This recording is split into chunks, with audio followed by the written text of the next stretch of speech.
What's going on, everybody? Welcome to another edition of, we're going to call it Gators Recruiting Talk. I keep calling it one thing and then another, but I think I've settled on Gators Recruiting Talk. I'm Keith Niebuhr of Gators Online. That is Corey Bender, also of Gators. A lot to discuss. It wasn't a huge recruiting weekend last Saturday in Gainesville, but there were enough prospects, enough players on hand that we've got a good bit to talk about. And then obviously the Florida Gators play host to USF this coming Saturday, and there's going to be even more recruits on hand at the Swamp for that one. First of all, Corey, how are you doing, my brother? I'm doing good, man. I'm doing good, Keith. I had moving day today at the new home, so I apologize for the echo a little bit, but everything's going good, man. Gators recruiting doesn't stop, so that's why we're here. I think they are used to the echo, just dealing with my echo for the last couple of years. All right, Corey, before we talk about last Saturday's game and who was there at the Swamp in terms of recruiting, most weeks, one of us, me, you, Blake Alderman, also Gators Online, one of us gets out on the road and goes and checks out a kid in person. And you went up to the villages, not to ride around in a golf cart, but to actually check out and see a big-time recruit in person, and that is 2027 four-star running back Trenard Roberts. Of course, Corey, with your luck, he was hurt and didn't play, even though he was supposed to play.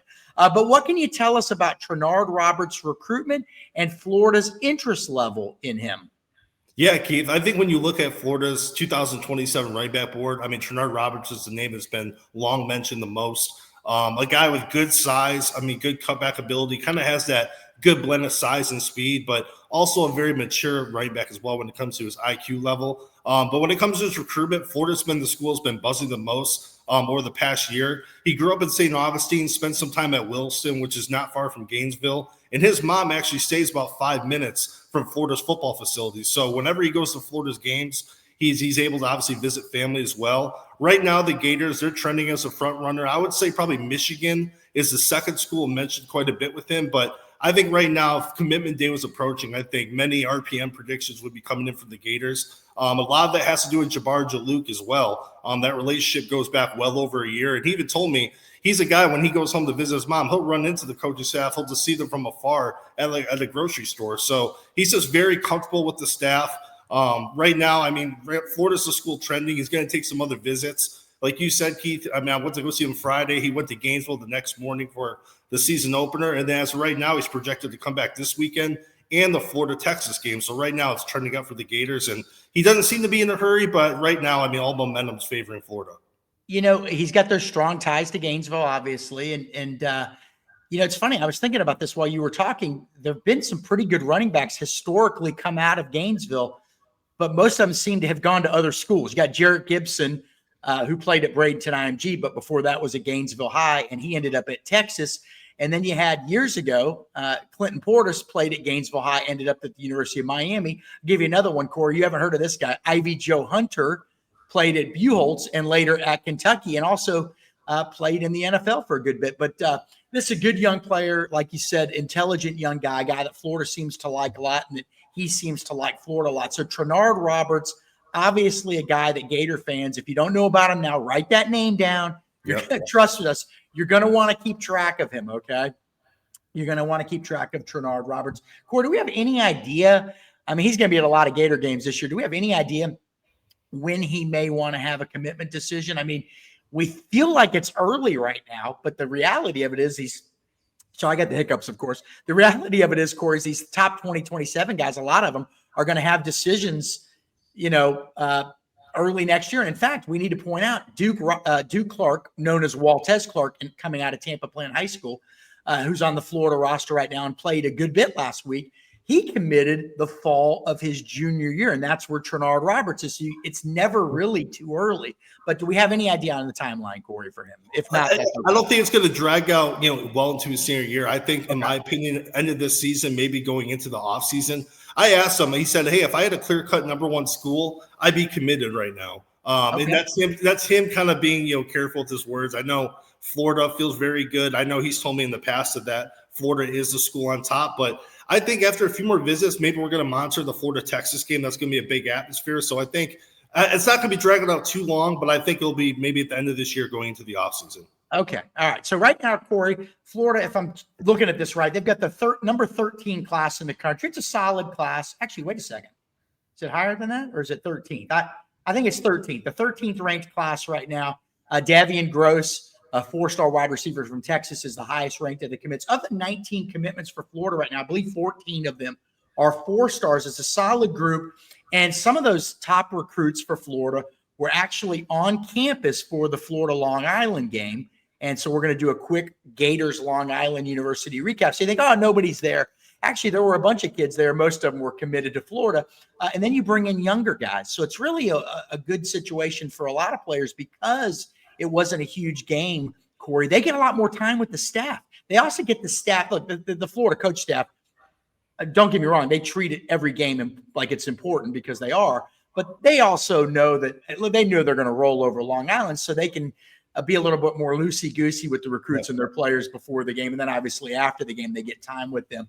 So some of the guys that were there, Corey, Caden Hall, 4-star safety out of the Panhandle, Chancellor Campbell, 3-star offensive tackle out of St. Petersburg, Lakewood, Desmond Green, a guy you and I were both really like, one of the lowest rated guys in the class, a 3-star interior offensive lineman.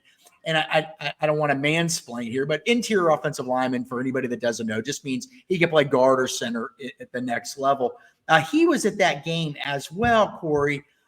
Those three guys, Caden Hall, Chancellor Campbell, Desmond Green, how locked in do you feel like those three guys are with the Gators right now?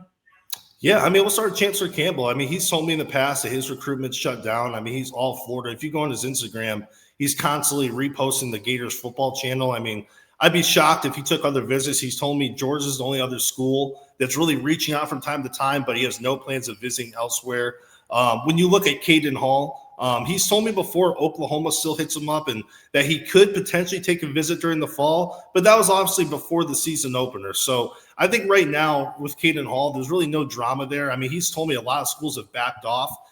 With Oklahoma still reaching out. It's not as much as Florida, but, he's still having those conversations, but he still feel very good about where he stands right now. And then Desmond Green, as we first reported about 2 weeks ago, he has shut down his recruitment and, plans to attend every Florida home game this fall. And you'll hear a lot of kids say, hey, I'll be at every game, but he was at the season opener and said, hey, I'm coming back, for the USF game. He's actually bringing one of his teammates, a top 100 prospect in the 28 class, a big-time receiver. We'll see if he gets an offer. But I think all three of those guys, man, it's one of the rare instances when you look at the class from top to bottom, most of these guys are locked in and have really shown no signs of visiting elsewhere. Of course, we always have to say, here's where people are going to be like, Niebuhr, you're so negative, man. Shut up, dude. But we always have to say, they're telling us they're locked in. Yeah. Who's really locked in? That I don't know. I mean, look, you may be locked in. Somebody may come in the last minute and offer you $500,000 and all of a sudden you ain't so locked in. But these guys are all saying the right things. And throughout their recruitments, I need to point this out. Caden Hall, Chancellor Campbell, Desmond Green, those were guys that were pretty forthcoming throughout their recruitments with us. I didn't detect any lies, as they say, as we were interviewing those guys, Corey. They were always, pretty upfront about who they liked and all that stuff. All right. Well, real quick, too, keep just to mention as well. I know Tyler Chakeem. He was another. Well, that was going to be my next question. Yep. Tyler Chakeem, 4-star offensive tackle from Georgia. He was there also, was he not? He was, yep. And again, he's committed to Florida. And his situation's unique because not long after he committed to Florida, Georgia offered Corey, and I cut you off. You cut me, a back and forth cutoff. What's his situation? Because there's a little bit more intrigue with him. Yeah, just to add on him, because like you said, Keith, a lot of these kids, they say they're locked in. We have a good read on a lot of them. And Tyler Chakeem was one of the only ones where he's been open to saying, hey, I might visit Georgia. It's a school that's offered me. He has friends that are very much big Bulldogs fans that are in his ear during school. But from what we're told, Georgia likes him. But obviously with them having nearly 30 commitments, we're told that Georgia really doesn't have a spot for him right now. It's a guy they like.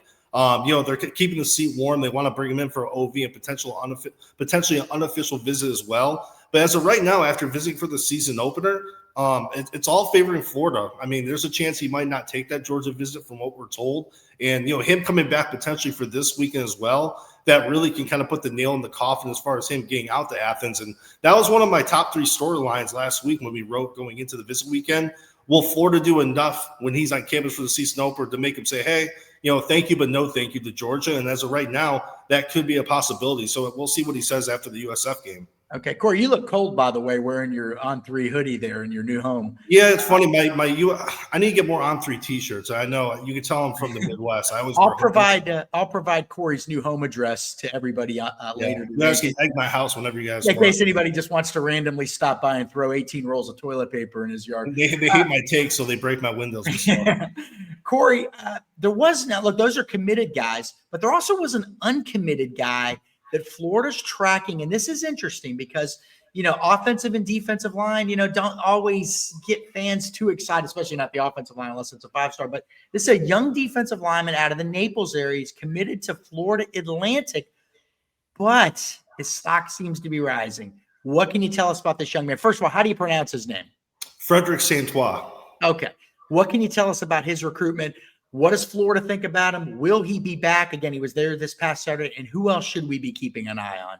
No, absolutely, Keith. Yeah, so I know this was Florida's first time seeing him in person. They verbally offered Santois about a month ago. They wanted to measure him up. I know online people said 6'5", 280 range. He measured in about 6'3.5", which is still good size, for a nose tackle. About 285, a good frame. So I think from what I'm told, Florida is actually very intrigued by what his physical makeup was. They think they could add quality weight to him. And as of right now, he's coming back for the Tennessee game later in the year for an official visit. So he obviously passed the eye test, and that's usually the first thing with Florida. They're big on that. If they like what they see, especially after that first impression, they're going to bring guys back for OV. And that's something we mentioned all week on Gators Online. They said, hey, if OV is set after this visit, that means that everything's trending in the right direction. So right now, I think he becomes a little bit more important, Keith, because Kendall Gervil, he's out for his senior year. You and I both have been vocal. We think he's the most important commit at a big position in need. But we'll see how he rebounds. He's going to be out maybe possibly for 12 months. Yeah. Florida needs to take another D lineman already. But with him injured, maybe this kid, his stock goes up a little bit more. And as of right now, I think Florida's in a good spot. But I think Michigan State, they're bringing him in for OV this weekend. And from what I'm hearing, Michigan State's a little bit more serious about him. And I think Florida's setting the OV for later this year. I believe in November for the Tennessee game. That gives them a few months to kind of figure everything out. So I think Florida likes him a lot, but I still think there's a little room to go, and some other schools are prioritizing him a little bit more. All right, so the process, now he kind of burst onto the scene a little bit later. So Corey mentioned that this is the first time they've had a face-to-face with him. Well, just so people listening may not know this, the whole month of August is what's called a recruiting dead period. So during a dead period, you can talk to a kid on the phone, you can do all that stuff, but you can't go to them. You can't go see them, and they can't visit you. So that's some lost recruiting time. It's actually great if you're a fan because it means your coaches are focusing on the current team. Yep. Okay. But look for Florida. The dead period's now wrapped up. Look for Florida I would suspect, to get up there to see him, or get down there, to Naples to see him soon. Again, people say film don't lie. We always hear that. Film don't lie. Film don't lie. And I always say it absolutely damn sure does lie. And where it lies is, look, if a guy can play, you can see that, but you need to see beyond that. You need to see, if you're a coaching staff, the arm length, the reach. Is he as tall as we think he is? What does the musculature look like? Every kid that's 6'3.5", 290 pounds isn't built the same. Same height, same weight, different body. It's crazy. Ankle size. People make fun of coaches for talking about that. It matters. The thicker the ankles, the less sometimes that horizontal flexibility you may have. So it all matters, right? So Florida's now eyeballed him, seen him in person, talked to him, gotten a feel for what kind of personality he has. And then the next step, obviously, they've watched his highlights, and not just highlights. Every kid that's committed to any kind of Division I program has great highlights, every one of them. They're going to want to watch his game tape, as Corey knows, every play, good and bad. It's not just what your best plays look like. It's how good are you on your worst plays. Are you still showing effort, emotion, energy? Are you still involved? That kind of stuff. It's like, a good golfer, their bad shots are still playable. All right. So it's the same principle there. So we're going to keep an eye on Corey. Say his name one more time. Frederick Santois, out of Naples, Florida. And also, Corey, we had another recruit that we're going to have you talk about, James Bethea, 2027 athlete. I think he's at Ocala Vanguard, correct? Yep, correct, Keith. Yep. Produced a lot of great athletes through the years. There was a receiver that went to Tech, I know, that was really good, Georgia Tech, and obviously the great Dante Culpepper. Corey, what can you tell us about James Bethea's recruitment? Just in a nutshell, 2027, a guy with a lot of offers. What position does Florida see him at? I know he likes Florida a lot.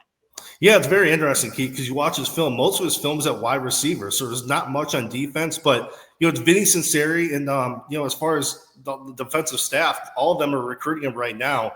And I know, Robert Bottle, the linebackers coach, they've had conversations. It's going to be interesting because I think a lot of his offers are projection type. Florida, Miami, Alabama, Texas A&M. I mean, he had a really big summer where a lot of these offers came in, especially when he went out and camped for a lot of these schools. Right now, Florida's in his top 5, and I think judging off the proximity and how much you like Florida as a kid, you probably have to put them in the driver's seat early on. He's coming back this weekend. Obviously, Keith, like you mentioned, he was there last weekend, and he's coming back for the Florida-Texas game. So I think the biggest thing is how high is he on Florida's board? I know he even told me, James told me, he's like, hey, this is an evaluation type offer. They like me a lot. They're very consistent, but they're also still evaluating me as a player because most of his film's at wide receiver. So we'll see. He's a guy about 6 foot, about 190 pounds, really good change of direction, smart kid, a kid that really at the Vanguard program kind of has that captain-like role, always addressing his team. So there's a lot of things Florida likes about him, but it's still very early, and like with a whole another year and a half before he graduates and goes off to college,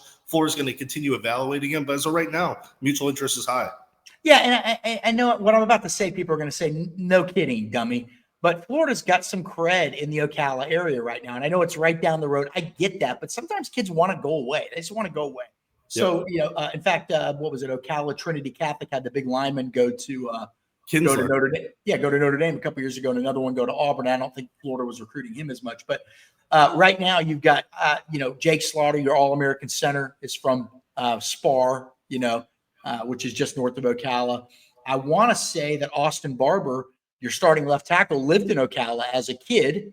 And so you got a lot going on there. Janari Carr, who's currently committed to Florida as an offensive lineman, plays down at IMG Academy in Bradenton. He's from that North Marion area as well. So a lot of which is sort of, if you look at the map where you drive to Ocala, obviously Vanguard is in the northern part of Ocala. It's like on the way to Gainesville. So there's those kids are really high on Florida right now. We're getting that feeling. Corey, that is it for last week's recap. Let me get that off the screen. And while we're doing this, actually, you know what? We'll just move into the next one right now here. Let's see here. Right. I had it. Here we go. Notable recruits coming to Florida this week. All right. We talked about last week. Now people want to know, all right, okay, guys, let's cut to the chase. Who's coming this week? So give me a few names that can get people excited about, Corey. Yeah, I think the main ones, Keith, I think C.J. Hester and C.J. Branoff, Florida's star cornerback tandem. I mean, it'll be both of their first games this year. Two guys that a lot of schools like. I think with Branoff, even though he's committed to Florida, he's locked in. I think he's a guy who can continue rising up the rankings. C.J. Hester, obviously another one that, Florida loves. He's been near the very top of Florida's cornerback board since the start of the year. So I think those are two guys. You got Will Griffin coming back, who's really kind of the face of Florida's class. Wait, you mentioned the first two guys were committed, didn't you? Yeah, they committed to Florida. Yep. Okay, I just want to make sure you bet. Yeah, absolutely. Yeah. And so, I mean, over there, I think the other one too, Will Griffin, like we mentioned, no drama in his recruitment, but it's always good to see him back in Gainesville. And I think the other one too, Keith, the one to really I'm kind of intrigued to see what he says is Carson Baker. We got to say their positions.